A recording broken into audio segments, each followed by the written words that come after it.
Бар екен дағы эле. Таң. Спорт негизи сени таштайт экен да. Ооба. Мен сени келечекте призер азиатский же призер олимпиада же призер азиатский болосуң деген. Сен инин колуңду бер. Сен больницада жатканда өзүм барып көрүп турчум. Сени тосуп турганда олимпиаданы. Ветерандар келип больницага авария болгондо.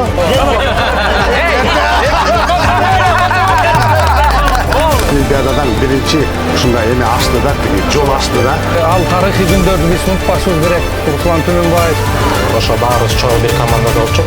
Көзүң жете турган жерге билимиң астык болгондон аксап калат экенсиң. Ошону өз көзүбүз менен көрдүк да. Мен сага айтайын, бар жыттагым келет коллорду.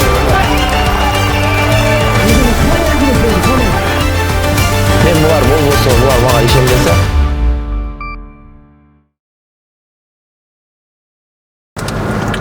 мен 2019-жылы 19-январда Америка Кошмо Штатына келгем. Келген себептерим дагы баягы ар кандай бир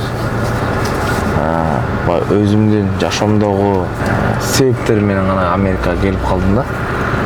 Себеп дегенде баягы уже кандай десем, спорттун бүттү, спорт бизди эмес, биз спортту эмес, а спорт бизди таштады да. Конечно, баягы ден соолук позволять этсе деле күрөшө берсең болот, бирок спорт деген өзүнүн убактысы болгондо ар бир спортсмен мен спорт таштадым деп айтып атпайбы? Жок, андай эмес экен, спорт негизи сени таштайт экен да. Ооба. Убагында келгендечи, ал спорт өзү сени таштайт экен. Ошого байланыштан спорт акырын таштабан жылат экенсиң да. Анан эми спортту жыйыштыргандан кийин Бишкекте жүрдүм. Кичине мамлекеттик жумушчуна иштедим. Анан эми тилекке каршы баягы ар бир жердин өзүнүн жетекчиси өзүнө керектүү адамдар менен гана иштешет экен да. Анан может кээ бир жетекчилерге биз может туруштук бере албадык, может ал адамдарга биз кереги жок болдук жашоодо. Негизи баягы жумуш процесси боюнча ошо менен анан жумушту да жыйыштырып, андан кийин бир убактылуу мөөнөт шаарда жүрдүк дагы. Анан ошо менен Америкага келип калдык. Көнүшүңүз кыйын болбодубу, мындай адаптация болуу? Америкага келиппи? Эми кандай десем, Америка негизи туура айтсам дагы өзүм үчүн да туура көрөм да. Америка менен Кыргызстанды салыштырып болбойт да.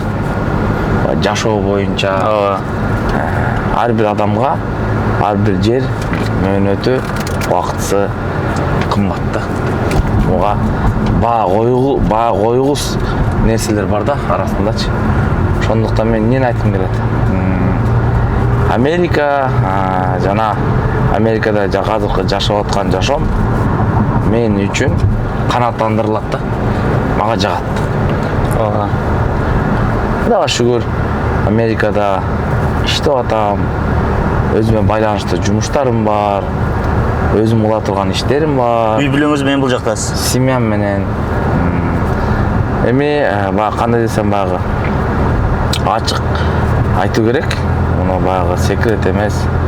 Мамлекет, именно Америкада мамлекет баягы биздин кылган эмгекти да баалап, барктап, сыйлады десем, мен жаңылбайм да.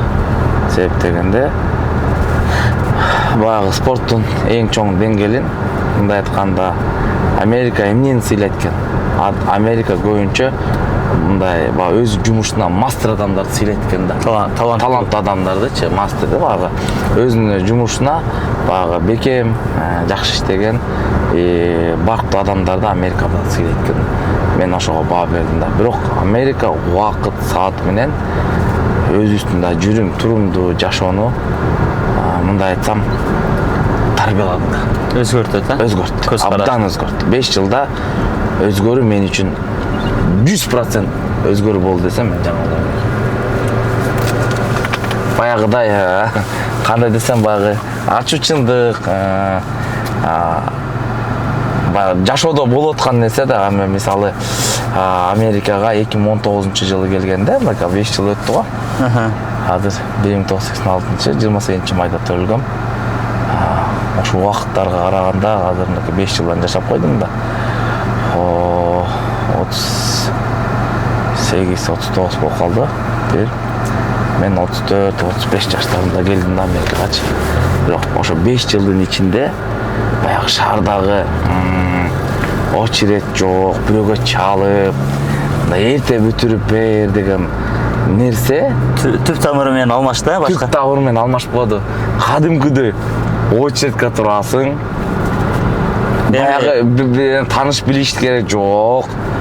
Убакытың менен кечикпей бүт нерсе ушу менен Мага ошол кызык болду да. Себеби көп адамдар, ырчылар бар, мыкты спортсмендер. Алар Кыргызстанда мындай жатканда өйдөрөөктө жүрөт. Билесиз, өзүңүз жакшы жетекчилерде жүрдүңүз. Өзүңүз айтып атпайсызбы баягы? Көп жерлерде без очередь болгон. Там кел. Ооба. Анан ошол нерсе келип туруп эле Америкага келгенден кийин бардыгы бирдей да, абсолютно. Мен баса белгилеп кетким келет да. Америкада кайсы гана түрдө адам болбосун. Кайсы гана түрдө болбосун Америкадачы. Бирок Америка ар бир адамды бирдей деңгээлде көрөт экен. Мага ошол сыяктуу да. Сен мыкты чиновник эмес, сен мыкты киши болсоң дагы мамлекеттин законуна баш ийишиң керек. Мамлекеттин ишин убакыт сааты менен аткарышың керек. Анан баягы бирөөгө чалып бүтүрүү же бирөөгө чалбай ал мени тааныйт деген маселелер түп тамыры менен жок болду. Азыр эми өз көзүбүз менен көрүп атабыз го. Мисалы, мамлекетте азыркы убакытта мамлекетте президент менен эле премьер-министр эле Америкага келбептир. Калган чөйрөдө бүт бар жүрбөйбү. Вице-премьеринен баштап губернатор, айыл өкмөтү, аким, депутат, СМБ, прокурор, МВД, бүт министерстводан баштап спортсмен и так далее бүт бар жүрбөйбү Америкада. Бирок Америка ошол адамдардын баарын мамлекетте монт жүргөн адамдарды бүт ордуна коюп коет. Кадимкидей Закон менен, закон менен. Баня болобу, кафе, ресторан болобу, кийим кечек болобу, адамдар ба сырткы эмеде көрүшөсүң да. Ооба. Ошол адамдар да жогорку кеңештеги адамдар болобу, мурда ба депутат деп, министр, губернатор деп сыйлаган, же спортсмен деп сыйлаган адамдар хоть ал мен байкем болот деп астыга жылдыра албайт экенсиң Америкада. Очередиңе турдуп коет экен да. Бул неме да? Подкаст. Руслан Байке жөнүндө Түмөнбаев баарыбыз билебиз. Олимпиада 2006-жылы, 2008-жылы биринчи призер болгон. Немеден кийин Камил Османовичтен кийин, анан Канат Бегалиев алды. Бул Байкебиз жөнүндө бир репортаж тартып болот бүгүн.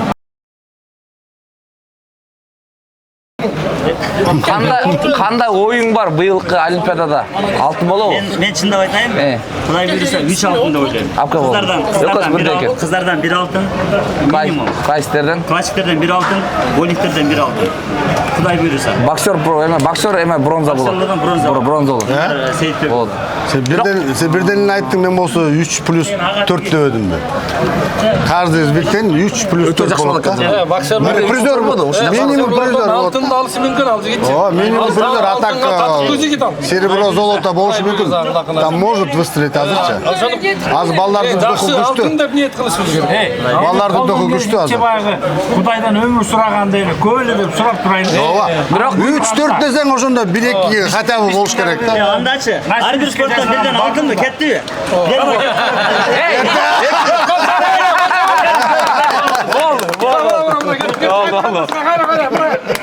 Болмаса бир кой сизден. Базар жок, атасы болсун турайын. Эми үмүт кылабызбы, жакшы кылабыз. Негизи биз кыргыздар, кыргыз эмес, вообще мусулман калкы, башка калк деле үмүт менен жашап келатыр да. Үмүт менен жашайбыз. Биз так үмүттөнүп туралы. Кудайым ушундай жаштарыбызга күч кубат берсе экен, белине, билегине күч кубат берсин деп Кудайдан суранып, тиленип туралы. Эл үчүн. Анан болуп калса, кой эмес атасын болсун турайын. Бул жигит айткандай. 1 жыл кызата. Мынакей 1 жыл. Бир жылкыны көтөрүп чаптың ошол жерден. Эшикте бир эмес 3 казан турат жолку. Салсалабыз да батылы. Ушундай аксакалдар керек бизге. Ушундай Келгендер, үйүң өргүстүкан кылып таратпайм. Келгениңер деп кетесиңер. Болду. Аксакалдарга 1-2 сөйлөп коюш. Спорт матч өткөрүп коюш. Кыргызстандагы аксакалдар. Сиз мына Америкада 10 жылдан бери жүрөсүз билген боюнча. 10 жыл болду, да? Ошо Олимпиада боюнча Олимпиадага бараткан балдарга жакшы тилегиңизди айтыңыз да. Ошол эң биринчи биздин айтарыбыз Кыргызстандан, Кыргыз элинен, Кыргыз Республикасынан бөлөк мамлекетке ошо Кыргыздын намысын коргойм, Кыргыздын желегин көтөрөм, Кыргызды таанытам деп бараткан балдарга өмүр, ден соолук, белине, билегине күч кубат. Кудайым ушундай жакшылыктарды берсин. Биздин намысыбыз ким менен? Мынакей силерге окшогон балдарыбыз менен жигер. А биз эми баягы уже бара турган жерге бардык, сая турган жерди сайылып илетип койдук. Болду биздики. Болдубу? Бүгүн Алланын эң улуу күнүндө жолугуп атабыз. Бул да бир бүгүнкү бизге насип кылган күн экен. Аллага чексиз жакшы күндө жолугуп, жакшы бир маяк кылып алып. Биз билебиз, Руслан мырза. Көрүп келатабыз, сиз кыргыз спортунда бир тарых жараткан адамдардын катарына кирип калдыңыз. Азыркы учурда өзүңүздүн атыңыздагы күрөш боюнча турнирлердин өтүшү боюнча айтып берсеңиз. Каржылоосу кандай? Канча жылда бир өтөт? Кандай уровенде? Жаштар арасында, чоңдар арасында кененирээк айтып берсеңиз. Биринчи бул турнир боюнча токтолуп кетсем, кандай десем, баягы тренерский масштабтагы сүйлөшүп, тренерский масштаб менен баягы жыйынтыгы бул турнирге токтолдук да. Бул турнир кандай токтолдук? Ал жыйынтыкта ошол эле бир эмес канча бир тренерлер менен жолугуп, сүйлөшүп, телефон аркылуу анан мага предложение кылып калды, сунуш кылды. Жыл сайын өткөрүп, юношадан баштайлы жаштар арасынан деп. Бул нерсе, бул турнирде бизге сунуш кылган бул Рыскул Эгеев деген тренер болгон.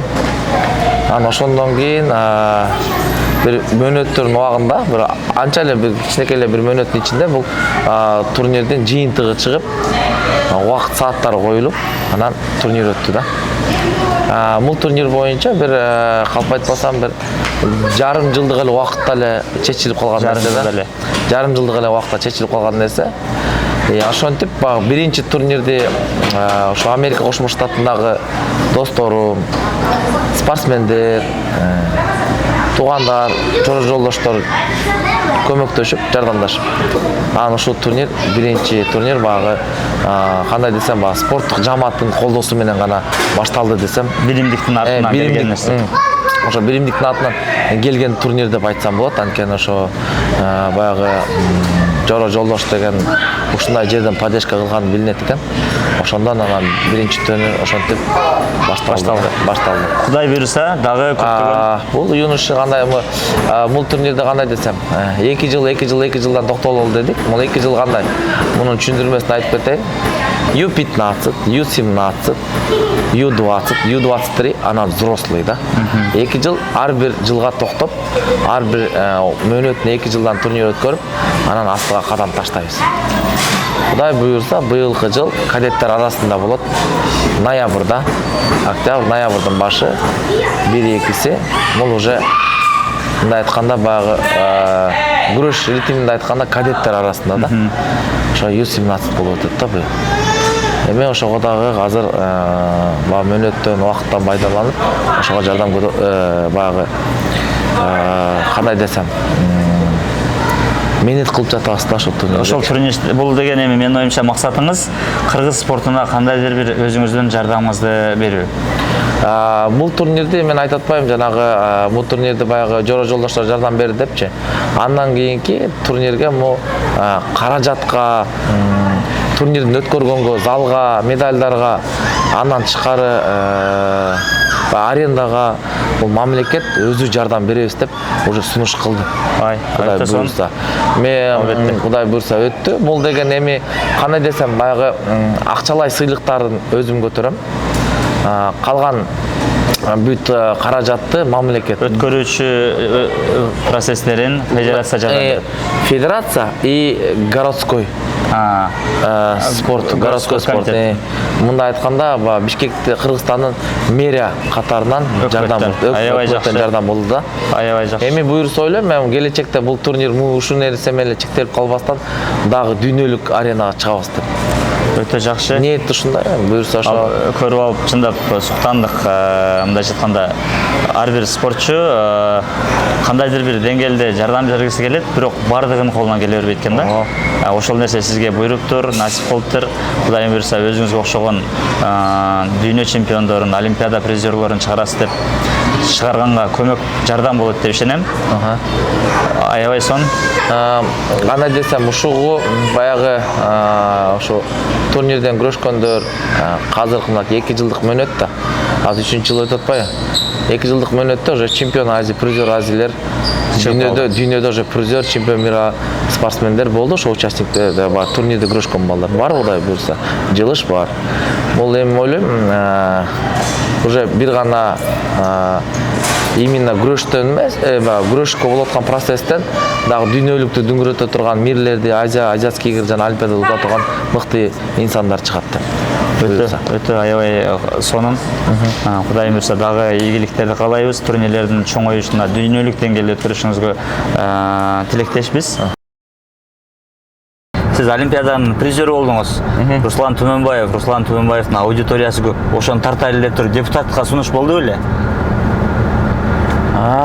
Бул жөндө болгон, негизи болгонда, бирок биз ал кадамга анча-мынча адамдар менен акылдашпай барып алыптырбыз. Бирок убакыт өткөндөн кийин ал кадамда дагы биз артка чегиндик. Ачык айтыш керек. Бардык, бирок жогорку кеңешке эмес, биз городской кеңешке аттандырганга аракет кылышканда. Эми Башталышыначы. Анан кийин убакыт өткөндөн кийин эми көп деле убакыт өткөргөн жокпуз, бирок какой-то бир моментте биз дагы бирөөлөр менен акылдан сатып алдык да, анан биз артка чегингенге туура келди. Чегиндик, ачык айтыш керек, андай болгон. Мен деген мыкты спортсмендер эч бир саясатка, эч бир жакка аралашпайт болуш керек. Ар бири өзүнүн ордунда болгон, чөйрөсүндө. Өзүнүн ордунда, өзүнүн чөйрөсүндө болгон, бул мыкты жетишкендик деп эсептейм да. Ооба. Мен да ошентип ойлойм, себеби спортсмен спорт чөйрөсүндө болсун, мыкты болсун. Чабандыкта, багбандыкта болсун. Не дедиңиз? Туура. Я Аллах, Кудайга шүгүр. Спорт тармактагын айырмачылыгын айтып бересизби? Американын спортсмендер боюнча. Себеби биякта деле зал балдарга барып жүрөсүз, көрүп турабыз. Бул жактагы залдарга барып жардам берип турат экенсиз. Ошол айырмачылыгы кандай? Көз караштары? Айтайынбы? Баягы бизде мамлекетте, Кыргызстанда ар бир ата-эне өзүнүн каалоосу менен спортко алып барбайт да. Баланын каалоосу мененчи.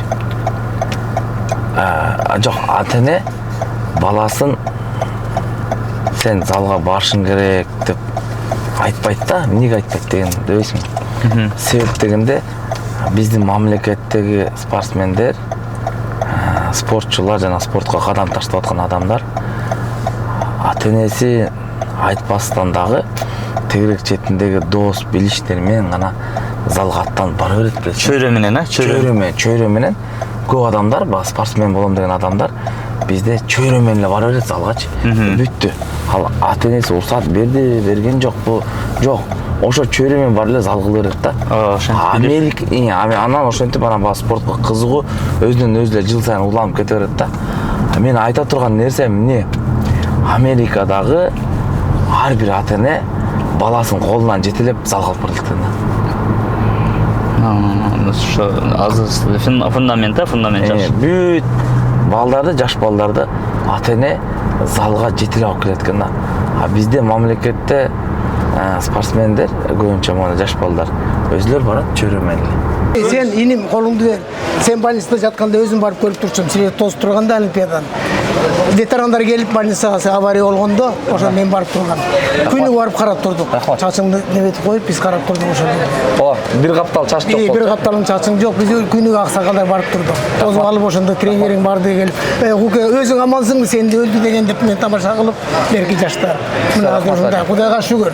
Рахмат баке. Ушундай. Рахмат баке. Аны эми айтарым мындай. Спорт жагынан айтарым. Кыргыз эли эч качан бул спорттон качкан эмес. Тоо ташта күрөшүп, ал убакта татами да жок, мат да жок, неме да жок, бири-бириге чыгуу деген бул биздин каныбызга сиңип калган. Ошондуктан любой жерде, эч жерде алар бири-бириге чыгып неметкенди канына сиңген, алар эч качан берилген. Батасын берип койгондон кийин таразага салган эмес да. Боюн карап туруп, небесин карап чыгара берген. Аны отказ берип койсо аны элге кошуп койчу эмес. Ал болгон иш, тарыхта болгон иш. Андан түптүү эл кыргыз эли. Биринчи тилиңерди жоготпопсуң, ошо Америкага келип мен өзүм мына келгениме 20 күн болду. Ушунчалык арыз болуп турган тил жоголбоптур. Тил жоголсо эл жоголот. Кыргыздар тилиңерди жоготпогула. Биринчиден, экинчиден айтарым, олимпиадага болсо жанагы кетип аткан кыздар, ошол жанагы кыздар менин жээнимдин кыздары. Барыбыз бир айылдан болобуз. Мен өзүм Киндик ханым Талас, ошо Кыргызстан айылынан болом. Силер буларга сабак берген ошо жана айыптар булар менин үкөлөрүм болот, инилерим болот да. Отан айтарым, азыр эми ошол жерден азыр алтын деп жана спор болот го, канча алтын болот деп. Мен күткөнүм кыздардан 3 алтынды күтүп атам. Кыздардан 3 алтынды,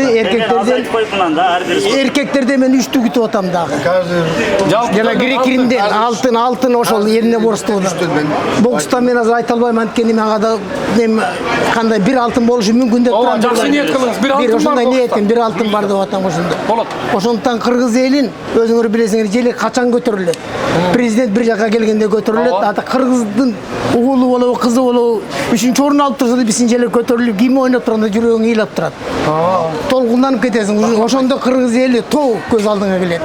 Биринчи ошондуктан силерге мына азыр Америкада жүрсөң дагы өз үйүндө жүргөндөй болуп, ошону уюштуруп барына мындай жакшы жигиттер атынды айтып калбай токтоматтар, ушулар уюшуп ушуну өткөрүп аткан, бул биздин каныбызда бар. Анын айтарым дагы. Бөлүнгөндү бөрү жеттик. Бөлүнбөгүлө. Биз сайда жүргөн ушундан илгери таалим, айтып атпайбы, таалим, насият, ушундай акыл айтдеген неме бар. Ошондо илгери эле болгон иш. Ошо сайга түшүп кетип, ошондо бизге кол салган душмандар коркчу экен. Эмнеге кетип калды? Карасак айылына келсек эркектери жок деп. Ошондо бир айдан кийин кара чыга калчу экен. Анан көтөргөн казаны жок. Эчтеке куралы да жок. Бир айдан кийин чыгып келип тигилерди келип чыгып кетчү экен. Ошондо белгиси түтүн булат деп коюп, ошол түн ичинде түтүндү чыгарып коюп, белги жок, эсканда сурнай жок, эчтекеси жок. Ошондуктан кыргыз элине мен дагы айтар элем, Кудайым жолуңарды ача берсин. Ушул иштеген жигиттер, силердин өнүнү көрүп күч ушунчалык мен таң калып атам. Силер кыргыздын жигитисиңер. Ошо силердин айылдагы, ошол жактагы кыргыз элиндери үйлөнсүн. Ошол жерде жүргөн биздин азыр спорт деген жаңы президентибиз келди, жакшы эле көтөрүлүп атат. Мына футбол командасы, игровой команда кандай болот? Ну, бирок игровиктер ал өзүнүн жолу менен кете берет. Бизге ошону элине борчу баягы өмүр бою жеңип келгенди жеңе бергиле. Мына ошол жигит бронза алгандан бүт карап турам ошол жерден. Анан кандайча берки серебро алып калды, ошол жерден ал золото алса да болмок. Бул боло турган спортивный счастье деп коет, өзүңөр билесиңер. Кээ бир учурда чыгып калганда, сереброго чыгып калганда күрөшпөй алып коесуң, анткени тиги уже травма алып калган. Ушундай болот. Ошондуктан айнайын сага айтарым. Ошол убакта булар деле келаткан кыргыз эли ушунчалык биз андай күткөн эмеспиз. Саат 1-де дегенбиз, бирок саат 2:30 болуп кетти. Анан биз мен тааныган спортсмендер театрдын тренери чыга калып айтты. Элге айтпагыла, эл көтөрүлүп кетпесин, атасына жетип калбасын ошондой сөз. Ушундай болбосун деп аксакалдар биз сөздү айттык. Бул ошондой каргашка түшкөнү биз айтпай эле коелу деп. Булардын көпкөнүнөн эмес, ал деген ошо Алланын иши болуп кетти. Чындыгына аны эл деген биз ушу бири-бири көрө албаган эл, ошону токтоткула дагы силерден дагы айтып коерум. Алтындарым, жигиттер ушул жерде. 50 жылда эл жаңы, 100 жылда жер жаңы деген бар. Ошол менин башымдан өттү. Мына 74-төмүн, башымдан өттү. Ал убактагы биздин эме совсем башка. Силерге тарбия жагынан айта албайм көп. Бирок азыр быйылдан баштап таалим, үрп адат ушундай дегенге көбүрөөк көңүл бурулуп калды. Үрп адат када салтыбыз мына бүгүн карасаңар айт күнү, Курбан айт күнү эң Кыргызда баягы мусулманчылыкта деле коеюн бери. Ал же ошол жерде эки эле айт болгон, эме болгон, майрам. Бирок силер кыргыз элинде жүргөндөр ушундай айтты жаза албайт. Ачык эле айтайын силерге. Просто ушуну баарын бириктирген ушундай жигиттерге, ушундай жолун ачып стартка койгондорго рахмат. ар дайым биздин көрсөткүчтөр силердин кийинки балдарыңар болобу кандай болот. Көп тилди билген киши, ал чын айтайын, көп жашайт деген деле чындык. Тилди дагы үйрөнгүлө. Көп билген жерде калбайт. Ошондон айтарым, Кудайым силердин жолуңарды ачык кылсын. Силерге ар дайым ак жол, тилеген ой максатыңарга жеткиле. Ага жетүү үчүн эмне керек жигиттер? Ден соолук. Ден соолук болбосо жетиш кыйын. Ынтымак, биримдик. Ошондуктан мен силерди колдойм. Аман болгула. Өзүңүздүн ушул физический аксакалдар көп болсун. Аксакалды Аябай сол. Абдан жакшы. аксакал 74 экен. Мен 60, 59 деп биринчи ойлодум эле. Мага караганда кичине жашыраак көрүнөт экенсиз. Сиз ушул формаңызды кантип сактадыңыз? Өзүңүздүн Форманы мен ушуларга чейин сөзүңүздү бөлүп коюн. Эртең менен 2 сааттан күнү мен да азыр баспайм, мен да азыр 32ден. Эртең менен 2 саат Кубайыбызда тренировка жаш болуп турчу. Байке 2 саат тренировка кылат экен. Эми тренировка дегенде 2 саат басат экен. мен ушул жагын айта элем, как спортсмен катары силерге айтайын. 60 жаштан жогору дагы эле баягы мен сага айтайын, барып жыттагым келет ковёрду. Ошол сасык жыт мен үчүн ушундай бир өзүнчө неме. Анан эртең менен туруп кыймыл азды күрөшүүгө болбойт, анткени чисто анатомически биз уже калганбыз да, ошондуктан баягы кыймыл керек. Кыймылдагыла. Эртең менен туруп алып Алла Тааладан жакшылыкты сурап, жүрөгүңөрдөн берилип сурап. Обязательно молдо болуп кетүү эмес, жүрөгүңөрдөн бергиле ошого. Айтарым. Баягы. Анан ошондуктан эртең менен туруп кыймылга киргиле биринчи. Тамакты көп иче бербегиле. Бир аз суу ичкиле, жылуураак суу ичип, ичти баягы 2 саат жүрсөңөр баарын чайпап салат ичинен. Суюктук. Анан кыймылдап жүрсөңөр баардыгы болот. Ар дайым кыймылда болгула. Бири-бириңерди колдоп жүргүлө любой жерде. Жаманчылык болбосо барып туруп көтөрүлө бири-бириңерди. А жакшылыкка баягы көпкөгүлө, жокчулукка чоңкөгүлө. Улайым түскө чыгыңыз эми. Улайым түскө чыгыңыз, жүзүгө чыгыңыз. Рахмат. Эми Руслан байке, сиз менен сүйлөштүк, өтө биз дагы, мен дагы кандайдыр бир деңгээлде мен оюмча сизден тажрыйба алдым десем болот. Сиздин баягы өзүңүздүн болгон окуялардан Кудай буйруса мындай экен да, сиз ошо бул максаты спортту басып өткөн жолду жеткирүү. Ошол эле учурда туура жеткирүү. Азыр мындай болуп атпайбы? Көпчүлүк жаштарыбыз башка тармакка бурулуп кетет. Спорт бул жашоо. Ооба. Эртең менен турдуң, кечинде келип убагында уктап, жакшы эмне жедиң, бунун баарына баягы аманат да. Азыркы эми жаштарга айта турган акыл насаатты эми азыр бүт эле окуп калбады. Ооба. Азыр интернет тармагында ар бир нерсе доступный да. Азыр ар бир нерсени интернет булагынан таап алса болот да. Мен эмнени айткым келет? Основной басым, если спорт боло турган болсо, спорт менен параллельно окууну ала кетиш керек экен. Окуш керек, Окуш керек экен да. Окуу менен спорт экөө параллельно чогуу кетсе, ийгилик ар дайым коштоп турат экен да. Ийгилик чогуу жүрөт экен да. Себеп дегенде, илими, билими бар адам миңди жыгат деген сөз.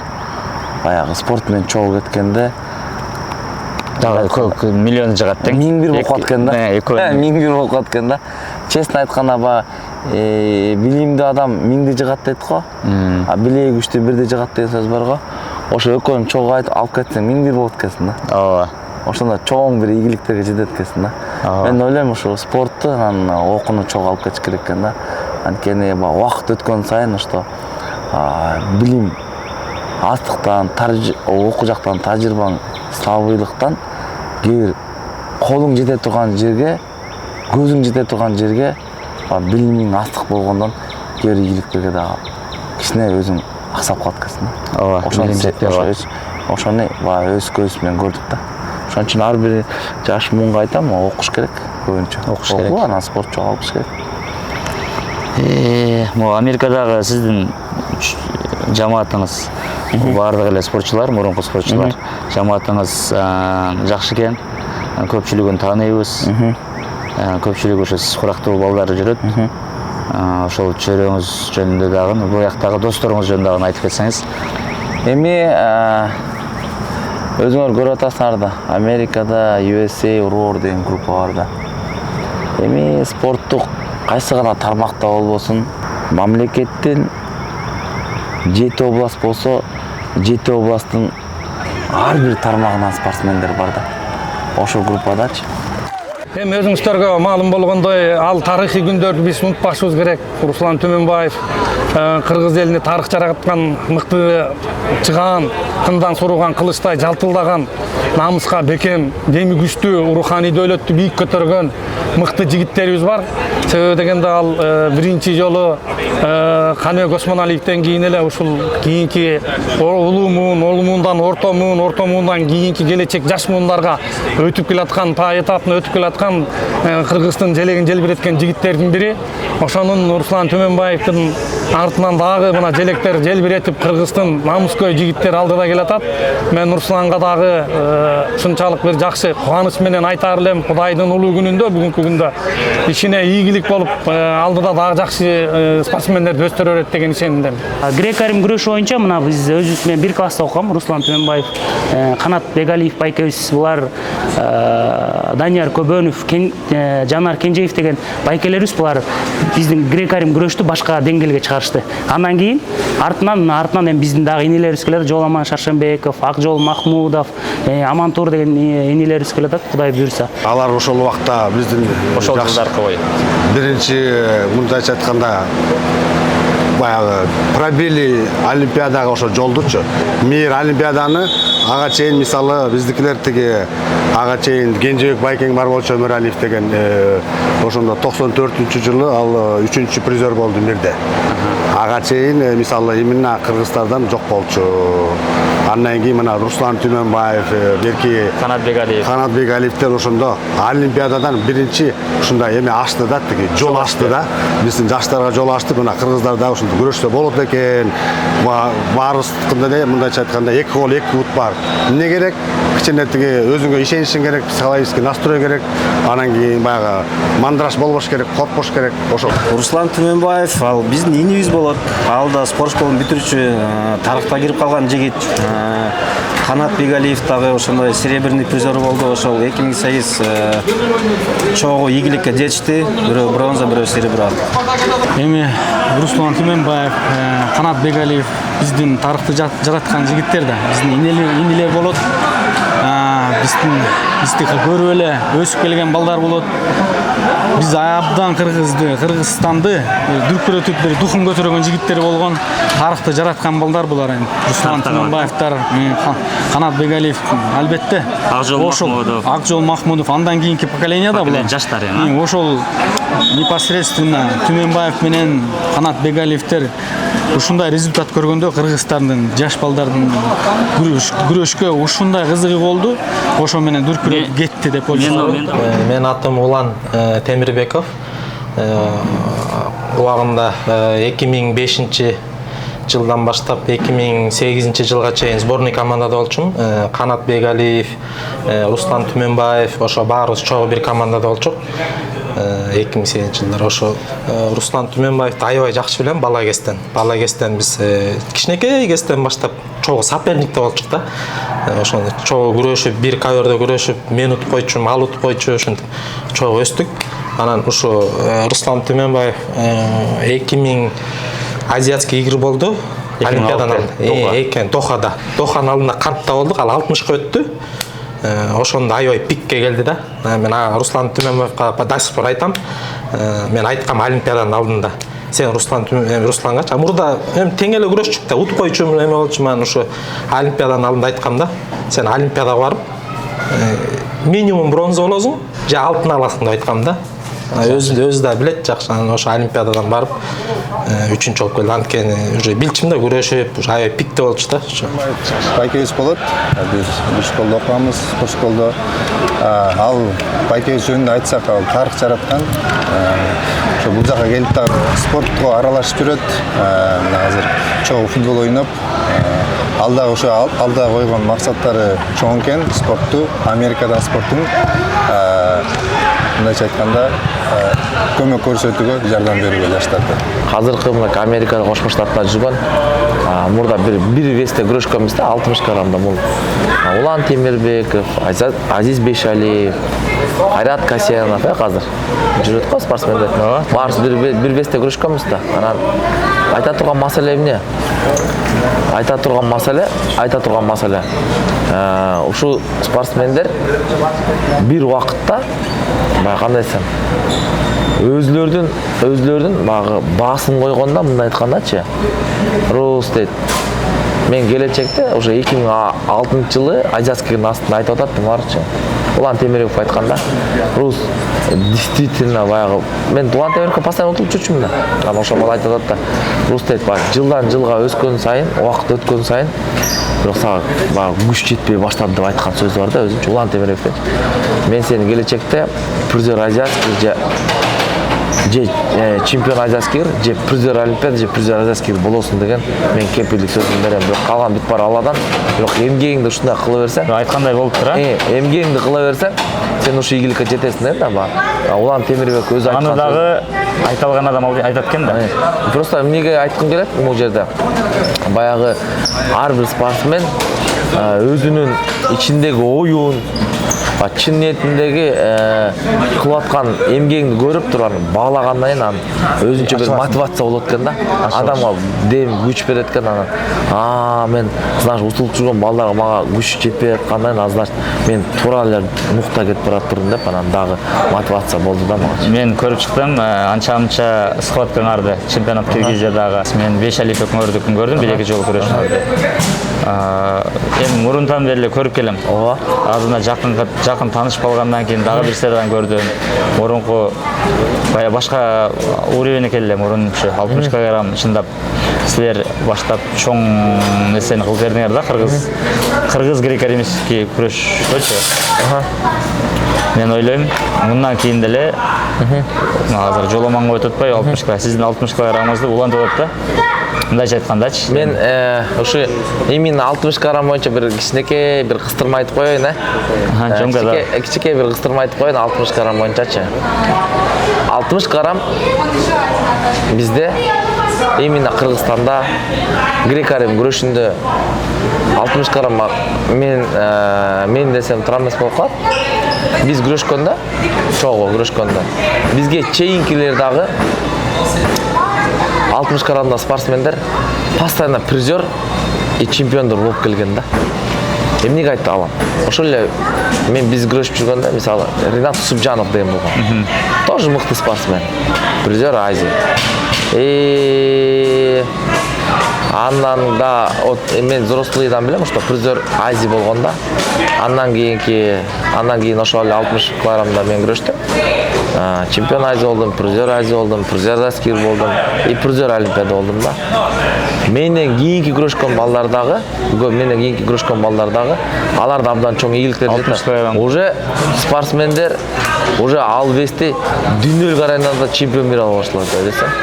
Чемпион мира уже бир эмес экинчи рет уже Олимпиадага барып атышат да. Бул абдан кубандырат. 60 кг себеп дегенде бул вести биз күрөшүп жүргөндө Эмиль Таштанович 60га абдан чоң басым салып бүт барысы күрөштүрүп келген да. Ошон үчүн ушул 60 кг до сих пор сакталып келеби деп ойлойм да. Именно Кыргызстанда 60 кгда именно греко-римскийде мыкты деп айтсам мен жаңылбайм. Жоламан азыр же дүйнөлүк уровеньде өзүнүн күрөшкө койгон салымы эң жогорку деңгээлде бааланып атат да. ЮФФдечи күрөш уюмунда. Буюрса бул жакшы ийгилик. Эми аз эле мөөнөттөр калды. Париж 2024-тө биз бул жигиттен алтын күтүп атабыз, 60 кг берсе, Кудай берсе. Мен ийгилик каалайм ошол балага да. 25 жылда ошол бизге окшогон инелерин мен кыргызмын деген мыкты инсандарды жакшы жолго салып, заман азыр башкача болуп атат. Жеңил балдар, келген балдар. Ошол кезде кыйынчылыктарды жеңип, ушул кишинин колунан чыккан мына калп айтпайм 40% Американын ушул кишинин колунан чыккан жигиттер да. Анан анысы кандай Эрбол акеге дагы сөздүн көбүнчө бир Алланын астында бир Кудайдын улуулугун ырашчылыгын айтып коюш керек биз окшогон балдар.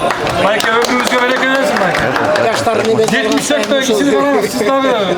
Шу 74 классташыңар үчүн дагы бир болчоңор жигиттер кандай отурат? 74 жана сен классташыңыз, мен классташымын жарыша. мына сөз есін табат, мына келді. Үчөңөр окшош эле болуп калдылар. Сүрөткө тартып коеюн. Тарт сүрөткө, тарт бизге да ушундай жаш берсин. Эрбол байкеңге де сулуулук берсин. О, молодец. Сон. Кана? Сиз да туруп коюңуз. Молодец, біз сүрөткө тартып коеюн. Карап койгула. Жана аксакалдар туруп алыппыз го. Молодец. Мен жок, сиз да уялбай дегенсиз. Уялып кеттим. Молодец. Болду, күлүп калгыла да бир сол. Жок. Бул биздин ынтымагыбыз. Алыстан кимдир бирөөлөр трактан келишти, жолдон келишти, бир туугандарды көрөлү деп. Бул өтө кубанычтабыз. Мен лично өзүм аябай сүйүнүп атам. Өзүм Филадельфияда келгенмин. Жан келгенде мына Эрбол байкелердин колунда иштегенбиз. Эрбол байке көп кыргыздарга себепчи болгон киши. Илгери чын айтсам, Спартакиада мындай болуп башталганда, биздин Филадельфияга спортсмендер келген. Дөңбаев, Аскаров, булар жан келип анан жумуштан келгенде булар да энергия көп экен да. Байке, жүрбөйсүзбү? Тиги стадионго бир аз ойнойлу деп. Ан сүрөй мейлин, падеш кылып ойнойсуң. Анда көп спортсмендер келген. Ан футбол ойноп баштадык. Анан кийин кошунда тиги Нью-Йоркке чакырдык, келбейсиңерби? Нью-Йорк менен беттешет. Анан Нью-Йорк менен беттешкенден кийин анан кийин тиги Агайын кош Чикагонусу ошентип кичинекей ынтымак спорт башталды да. Анан 18-жылы мындай болбойт экен.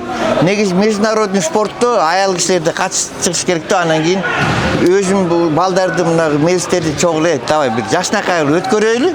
10 оюнду киргизгем, 10 оюнду. Ошол 10 оюн ушу бир айлам келди, экинчи круг келди, бизге 6 штатты кыдырып келди. Ошол 10 оюн ошо бойдон келатат. Эми баягы бизден башталганда чакан бир 5 атпаган киши келген. Азыр бүгүн 2000 киши, 3000 киши батпайт. Бул бүгүн курмана жөн эле, местный эле. Буюрса 24 эгемендик күндө ушул жерде өтөт, ушул жерде бүгүн көрүп атсаңар го. Эми билем, машинада батпайт болуш керек. Ошончо чоң мындай чоң тиги ийгиликке жетип атат да. Жумуштары да жакшы, спорт жагынан жакшы. Азыр мен волейболго барып карасам, Филадельфия ойнойт. Жап-жаш балдар, баягы школдо окуп жүргөн балдар, зыңкыйган, жигит болуп урушот деп, баягы ушул деп. Көрсөңүз көзүңүз төбөт. Адамдын мен ойлоп атам, ушу кыргыздардын да Америкада өзүнүн үлүшү бар да. Мындайча айтканда, Америка иммигранттык өлкө эмеспи? Анан кийин Америкадагы түпкү эл биздин жанагы кыргызга каны менен хромосом деп коет го, ошо эң жакын кыргыз экенбиз да. Мен ойлойм биздин өзүнүн үлүш-жерүш бар экен го. Ошо үлүш-жерүшке бүттүгүнөн акыбыз биздики экен. Az канга салыштырып карасак, акыбыз ушул жерге биздики экен. Американын индейстери баары эле жанагы хакастардан кан алып да, Байкалдагы оп-окшош. Ол бөлөк туугандар ушулар. Хакастар кыргыздар тура. Анан өзүнүн үлүш-жерүш бар экен. Буюрса мына 100 миңге жакындап калды Америка мончочу кыргыздар. Мен эмнени айткым келет баса? Ушу спорттон көп нерсени байкадым да. Спорт кайсы гана тармагы болбосун, спорттун кайсы гана түрү болбосун, спортто баягы биримдик күчтүү экен сезилди да. Казыр да сезилип атат да. Себеп дегенде чет өлкөдө мигрант болуп жүрсөң дагы, ушу баягы кол кагыш кылып спортчулар жардамын аябай берип жүргөнүн, чет өлкөлүк мигрант катары, спортсмен катары ушуну сезүү өз жон териң менен көрсөткөнсүң да. Ооба, билими барлар, спорт менен келгендер кыйналбайт, бүт тармагынан жетиштүү экен да. Ооба. Жетиштүү экен. Себеп дегенде мен айтпадым баягы биринчи ошо баягы Руслан Төмөнбаевдин атына деген турнирде ошо мен өзүм жолдошторум, классташтарым, байкелер, ошо спорт чөйрөсүндө жүргөн адамдар жардамдашып эле ошо турнирди өткөрүп койдук да. Бул дагы биримдиктин башаты, биримдиктин негизи да. Анткени мен эч качан баягы өзүмдүн сөзүм менен, кепилдигим менен айта алам. Спортто ковёрдо соперник болсоң дагы сыртта дос бойдон калат экенсиң да. ушу мен үчүн сезилди да. Спорттогу достор айрылбайт, а? Спортто достор айрылбайт. Спорт бул тынчтыктын элчиси дегендей. Спортто эч бир эме баягы мен айтып атпайм. Спортто именно спортсмен болуп жүргөндө кавердин үстүндө соперник болсоң, жашоодо дос келсин да. Анан ар бир инсан, спортчу, спортсмен болгондон сага жөлөк таяк анан колдоо көрсөтүп турат экен. Мен ушу менен сыймыктанам да. Бирок азыр биздин мамлекетте бизде баягы спортко көз караш мында ачык айтканда абдан өйдөгө деңгээлге чыгып кетти азыр. Анткени жаш, кары, возрастын карабайт, баары залда жүрөт. Анткени спорт керек экенин эми көп адамдар түшүндү да. Эми түшүнө баштады да, что спорт мо ден соолукка керек экен. Азыр мамлекеттеги Кыргызстанда көбүнчө спорт залдарын баары эле бош эмес. Жакшы өздөрүн карап, өздөрүн карап, уже жылыш абдан неме дегендей, мурун алиге семиз болуп, мындай жоон болуш, авторитет көрүнчү, азыр арык формада жүргөн. Жок, азыр болсо арык, баягы өзүн тыккан кармап жүргөн адам мына авторитет эми көрүнө баштады. Да бизде мурда бөлөкчө көз карашта болчу да, азыр бүт эле залдын баары эле толук. Лондон, Рио-де-Жанейро, Токио бул 4-чү олимпиада. 4 цикл өтүптүр. Азыркы 2008 жылкы Пекин олимпиадасы менен Токио олимпиадасынын жада болсо акыркы олимпиадалардын айырмачылыгы эмнеде болуп жатат? Күрөш дүйнөсүндө айтайлы. Күрөш дүйнөсүндө мен эми баягы именно күрөшкө да басым салсам дагы болот, бирок азыркы кыргыз спорту боюнча 2024 жылкы боюнча кичине бир өзүмдүн көз карашым боюнча айтып кетейин. Мурда квота менен барса спортсмендер азыр өз күчү менен барып атат да. Еще өз күчү менен барганда дагы азыркы спортсмендер дүйнөлүк аренада чемпион мира болуп, призер азиатский игр болуп, чемпион Азии болуп, бул кандай десем баягы жөн гана албастан чемпион болуп баратат да. Сөзүңүздү бөлүп койдум. Алыш мурункуга караганда дагы кыйындашты деп айтып атасызбы? Жок, баягы кыйындашты эмес. Маселе баягы Кыргыздын спортунун уровени өскөнүн айтып атам. Уровень өстү. Мурдагы 5-6 же 8 местага чейин лицензия алса, азыркы спортсмендер, азыркы олимпиадага алган биздин именно күрөштө, бокста, андан тышкары спорттордо бүт баары баягы кандай десем, чоң масштабтуу жерлерде, турнирлерде, квалификационный турнирлерде алып барып атышат. Мурун квота берилип ошол менен барган, а? Кээ бир вид спорттор квота менен барган. Основной азыр вид спорттан баары тең, мына өзүңөр көрдүңөр, боксер бала, Мунарбек Сейитбеков. Боксер бала. Призер мира болду. Призер мира быйыл азыр лицензия алды. Мыкты бала. Күрөштө греко-римскийде чемпион мира, призер мира и чемпион Азии балдар. Бар. Ошол жактан алышты. Дагы лицензия алды. Ошол эле бизде дагы вольныйдеги балдар, тоже мыкты балдар. Бекзат Алмазулов. Бекзат Алмазулов Бишкектеги азиялык турнирде өттү. Ерназар утту. Аябай мыкты балдар да. Ошол эле женский борьбада деле бүт баары призер мира, чемпион мира, олимпийский призерлор. Менин оюмча рейтингдеги балгандарыбыз, а? Рейтингдеги, конечно, рейтингдеги дүйнөлүк аренада спорттук рейтингде булар лучший десятка эмес, пятеркада отурган балдар. Бул спорттун деңгээли бийиктикке өскөнүн көрсөтөт да. Жакшы эме. Жана токтолуп айтпадымбы? Мурдагы кээ вид спорттор квота менен барса, азыркы вид спорттон баардан өз эмгеги менен алды да. Өз эмгеги менен турнирлерди утту, убакыт менен жүгүрдү, убакыт менен сүздү, күрөштү, боксташты, единоборство, бүт баары өз эмгеги менен алып келди да азыр лицензиячы. Мен эмнени айткым келет? Бул мындай бекем эле басым менен айткым келет. Мен азыркы бараткан олимпиадада 20-24 олимпиадада көз алдымда бар призер и чемпион боло турган балдардай көрдүм да. Кудай буйрса, бул спорттун деңгээли да. Өстү. Чоң өскөн деңгээли да. Бул уже эртең күмөн менен эмес, уже медаль менен айтып атасыз да, бирок сыймыктанып, уже эртең медаль болот деген сыймык менен кылып атасыз да. Бирок бронза, серебро болот, бирок алтын деген сыймык менен болуп атат да. Ушуга бараткан спортсмендер бир алтынга жетет деген ийгилик да. Мен эми көз карашымга, спортивный көз караш боюнча основной бүтүп бараткан спортсмендерге алтын коюп атам. Бирок призер, чемпиондор и медалисттер көп болот. Олимпиадада. Кудай буйрса, баарыбыз деле ишенип атабыз. Кыргызстандын чындап деңгээли аябай өстү. Өзгөчө алсак, бул греко-римский борьбада сиз алган жыры сиз баштап бердиңиз. Канат Бегалиев, Руслан Түмөнбаев, силер бул немеге дүйнөгө, бул чөйрөгө, күрөш дүйнөсүндө чоң түрккө тепкич болдуңар деп ойлойм да. Силерден кийинки бул силердин баягы алдыңкы көч каяка кетсе, артыңкы көч ошол жака кетет дегендей медаль келди, артынан жоламандар, ак жолдор алды. Айсулуу. Бирок бул жерде бир чоң эмгек жатат. Бул эмгек спортсменде гана эмес, бул эмгек тренерде да. Спортсмендердин баары эле чоң ийгиликке жетиш үчүн аларга программа болуш керек. Туурабы? Ал программаны только тренер чечет. Биз деген основной спортсмендерге эмес, басымды биз основной тренерлерге коюш керек. Мынакей 4 олимпиада өтпөдү.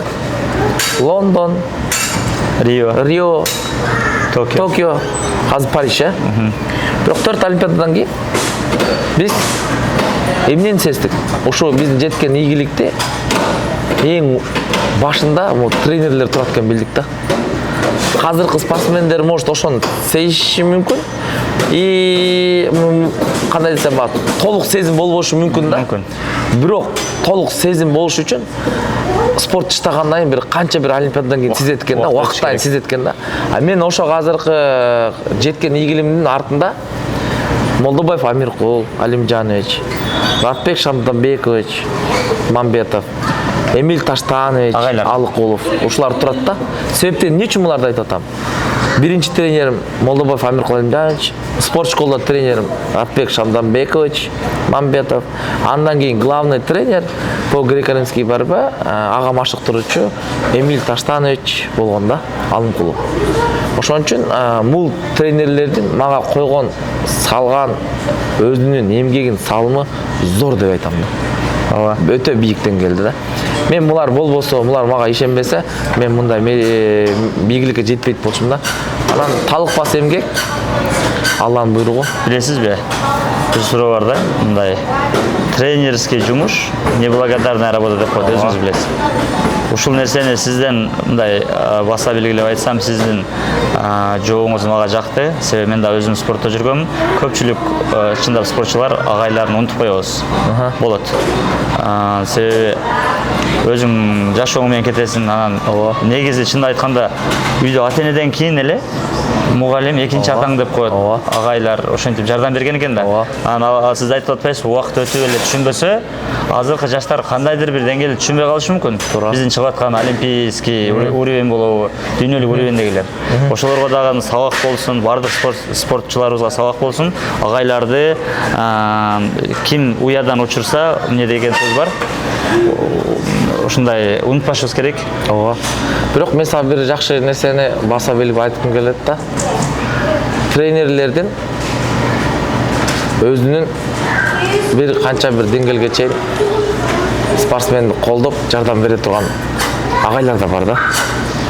Бир агай юношда жакшы иштеши мүмкүн. Бир агай молодежь жакшы иштеши мүмкүн. Бирок бир агай взрослый жакшы иштейт да. Бул өзүнүн күрөштөгү же кайсы гана спортто болбосун, бул этап да. Ар бир нерсени өтө отуруп бийликке жетет да, деңгээл да. Анан кээ бир тренерлер бар, чоңдор арасында мыкты иштегендер да. Мисалы именно азыр греко-римский борьбада айтып аткан нерсем, бул жанагы Азат Талбекович Эркинбаев, ошол эле Улук Карачолоков, Өскөнбаевич, алар эң мыкты тренер болуп атат да. Мен көзүмө именно греко-римский деле алып атам. Алар жакшы тренер, жакшы салымдарын салып атат да. Ар бир спортсмендин өзүнүн личный тренери бар да. Бирок аларга личный тренер өзгөчө көз караш да. Главный тренер ошо школаны алып сүйрөп кетиш бул өзүнчө бир школа да.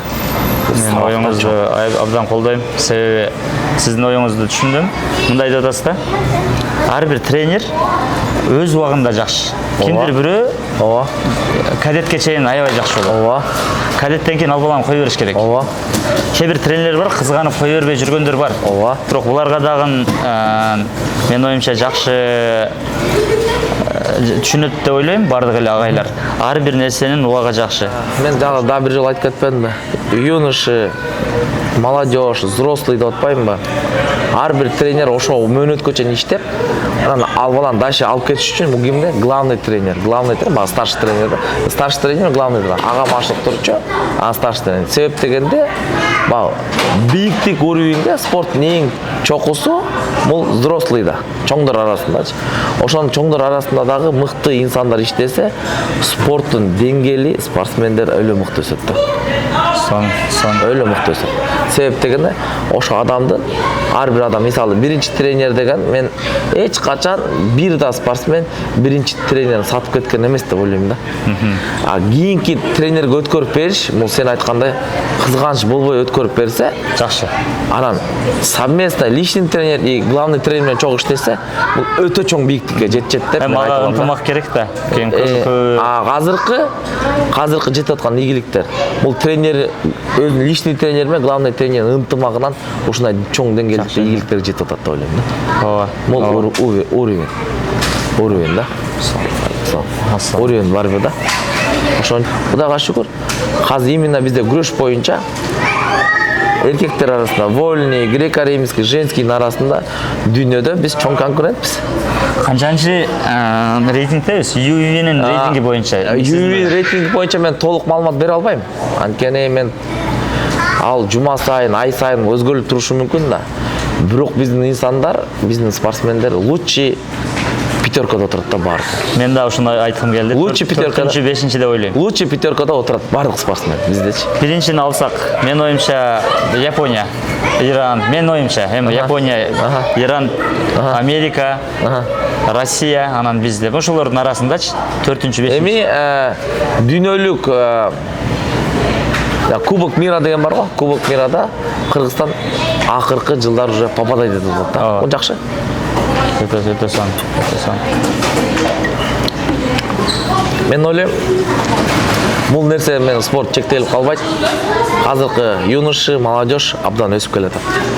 И келечекте дагы бизде ушундай эле медаль менен токтолуп калбайт. Алтындар жыл сайын өсө берет да. Алтындар ий боло берет да. Буюрса. Мамлекеттеги мына Кыргызстандагы азыркы спортко койгон саясаты, спортко койгон салымы саясий структурада эң жогорку уровенде. Сиз иштеп келгенсиз ошо. Эң жогорку уровенде. Себеп дегенде мен көз карашым менен финанс министрлик болобу, кайсы гана чөйрө болбосун, мен айта алам, что мамлекет спорт колдоо мурдагыдан да 1000 эсе колдоо жакшы болуп атат деп айта алам да. Себеп дегенде жылыш бар, стадиондор салынып атат, спорт залдар салынып атат. Бул жылыш да. Бул жерге миллиондор эмес, миллиардтар кете турган чоң проекттер да. Бул жакшы жылыш бар. Абдан жакшы. Бул спорт мамлекетте спорттун өскөнү, бул мамлекеттин өскөнү да. Ооба. Туура айтамбы? Спорттун өскөнү, мамлекеттин өскөнү да. Значит, бул мамлекет боюнча спортто кайсы гана тармакта болбосун, бирок спорт эң акыркы орунда турат да. Анан эң акыркы болуп тыйындар мурда мамлекет каралчу да. Азыр ошо спорттогу каражат жакшы каралгандыктан спорттун деңгээли өсүп баратканы, ошо мамлекеттин өсүп баратканы сезилет да. Ооба. Ошон үчүн ар бир спортчуларга, ар бир спорттун башчыларына, тренерлерге, спортсмендерге баардыгына ийгилик кылайм. Ушул нерсени колдонуп, анан чоң ийгиликке жетип алыш керек да болду. Акыркы суроо болсун сизге. Олимпиадага Кыргыз Республикасынын 2024 Париж Олимпиадасына курама командасына сизден калуу тилек болсун. Биринчиден Аллага чек шүгүр кылалы. ар бир жаран, ар бир спортчу эненин курсагында жатканда Аллах Таалам баарын пешенесине жазат экен да. Ким кандай ийгиликке жетет, анан кандай результат болот дегенчи. Ар бир ийгилик, ар бир мээнет ушу олимпиадага катышкан Аллахтын бир буйругу менен барат жатты. ооба. Бирок мен айта турган нерсем, ошо буйруктун ичинде дагы олимпиадада чоң результат да жаткандыр да. Бирок ал жагын биз олимпиада бүткөндөн кийин гана билебиз да. Бирок мен ойлойм, азыркы биздин спортчулар эң чоң деңгээлде, мындай айтканда уровеньде высший даярданып атат да. Ооба. Мен бараткан спортсмендердин баарына медаль күтөм, баарына ийгилик каалайм. Алла насип кылса, Кудай буйрса, ушу олимпиадага бараткан балдар баарыңар менен 2024 Париж олимпиадасында чогуу балет этип, призер жана чемпион боло турганга эми өз жүрөгүм менен тилектешмин. Жана мен бир туугандар менен тилектешмин. Ошо жерде баарыбыз чогуу ошо жеткен ийгиликти чогуу майрамдайбыз Кудай буйрса. Мен дагы барып бүткүл кыргыз элине жана бүткүл биздин кыргыз спортуна болгон салымды салып, колдоп, балет этип барганга даярмын. Барып келесиң Кудай буйрса. Салам алейкум. Салам алейкум. Аллахым силерге берер жакшылыгын унутпасын.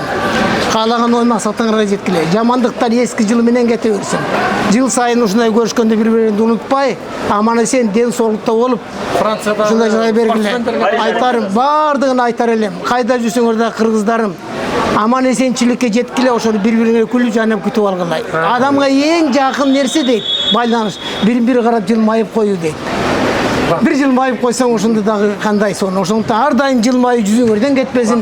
Бактылуу, талайлуу болгонго каалаган ой максатыңарга ден соолукта жете бергиле. Жакшы болду. Силерге дагы ийгилик каалайм. Бул миллиондук эмес, а миллиарддык просмотр болсун. Ооба, биз биринчи максатыбыз айтып өттүм дагы бир жолу. Максат деген көп айтышы мүмкүн, жана акча табат, Америкада туруп мындай кылат, ана блогер болот.